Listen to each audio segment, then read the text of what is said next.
কৃষ্ণ। জয় শ্রী জগন্নাথ। জৈমিনী ঘোষের রহস্যময় অভিজ্ঞতা। জৈমিনী ঘোষ নিকটবর্তী বাহাদুরপুর গ্রামের বাসিন্দা।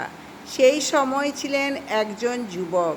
তিনি তার অভিজ্ঞতা স্মরণ করে বলেন, একদিন সন্ধ্যাবেলায় নবদ্বীপ যাওয়ার সময় আমি যখন জগন্নাথ মন্দিরের পাশ দিয়ে যাচ্ছিলাম, তখন একটি বাস পথের আড়াআড়ি সশব্দে ভেঙে পড়ল।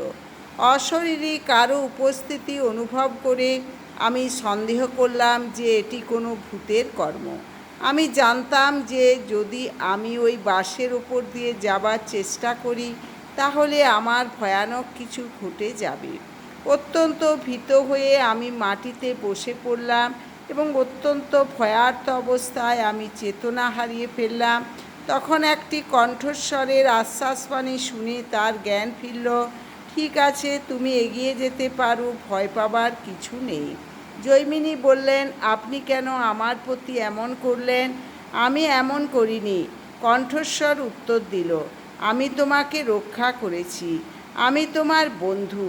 সন্দেহগ্রস্ত হয়ে জৈমিনী প্রশ্ন করল, যদি আপনি আমাকে রক্ষা করে থাকেন, যদি সত্যিই আপনি আমার বন্ধু হন ও আমাকে সাহায্য করতে চান, তাহলে আমাকে নবদ্বীপে আমার কাকার বাড়িতে পৌঁছিয়ে দিন। অকস্মাৎ জৈমিনী অনুভব করলেন কেউ যেন তাকে বয়ে নিয়ে যাওয়ার মতোই নিয়ে যাচ্ছে।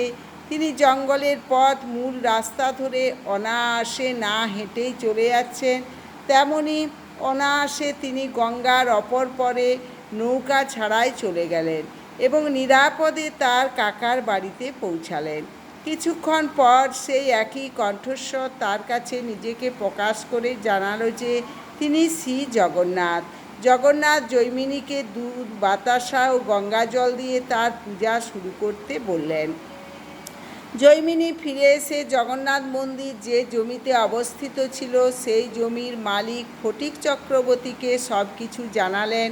ফটিক তার জামাতা রাম এবং অন্যান্য গ্রামবাসীদের নিয়ে জঙ্গলের পথ পরিষ্কার করে সেই ঢিপির কাছে পৌঁছলেন যেখানে মন্দিরের ধ্বংসাবশেষ ছিল। সেখানে তারা একটি উইঢিপির নিচে থেকে খনন করে শ্রী জগন্নাথকে উত্তোলন করলেন। সেই সাথে অন্য দুই মূর্তিও উদ্ধার হলো। যদিও শ্রীমূর্তিসমূহ উইঢিপির মধ্যে অবস্থান করছিলেন, তবুও মূর্তিগুলি অলৌকিকভাবে সম্পূর্ণ অক্ষত ছিল। তাদের দেহগুলি ধুলো দ্বারা আচ্ছাদিত ছিল। কেবল বলদেব ও সুভদ্রার দেহের সামান্য কিছু অংশ মেরামত করতে হয়েছিল। একজন ভাস্কর ফটিক চ্যাটার্জির বাগানের নিমকাঠ ব্যবহার করে শ্রীমূর্তি দেহ নিখুঁত করে তোলেন। বিগ্রহ সময়ের জন্য একটি ছোট মন্দির নির্মিত হয়। বর্তমান শ্রী জগন্নাথ মন্দির প্রাঙ্গণের কাছে শিবলিঙ্গের পাশে সেই মন্দিরটি এখনও বিদ্যমান। ফটিক চ্যাটার্জি ভগবানের পূজারী হলেন।